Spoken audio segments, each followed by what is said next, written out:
Ekokuma ye womra shebe fie mu na kase wo nsema wo kanyina ne say enne anachene nyade say Kpandai mrahye bedwani owura Matthew Yindam ontumi nye n'adwuma se mrahye bedwani dodo wo ho esusu se de court no de aba na wo se no ondi so de ekoso mrahye bedwafie ene Adom kuma ewo Ghana mrahye bedwafie na dia to jase wono enua mrahye bedwani a ogina momomfe wo Kpandai a nano ada high court watamale ebu ase wono ensanto abano bi mu ewo sampeso no so no de enya de egbo wono mu pusa isanse wono de ogusua eye wono mrahye bedwani a woka wono ehu of thousands who committed no wrong.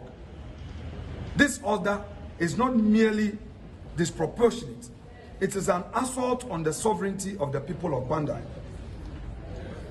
Beyond the immediate injustice lies a deeply alarming precedent. By this reckless order, my Lord but Premtobre has sent an unmistakable message to every political mischief maker and electoral saboteur in Ghana. Create confusion in few polling stations, destroy materials, disrupt collation, trigger controversy, and you may be rewarded with a full rerun.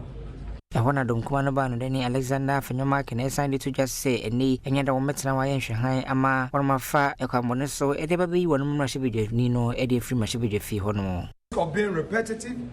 Honorable Matthew Yindam remains a member of parliament for Kpandai, and this is non-negotiable. He will continue to sit in parliament to vote, to debate, and to represent his people with full authority. No premature exclusion will be tolerated.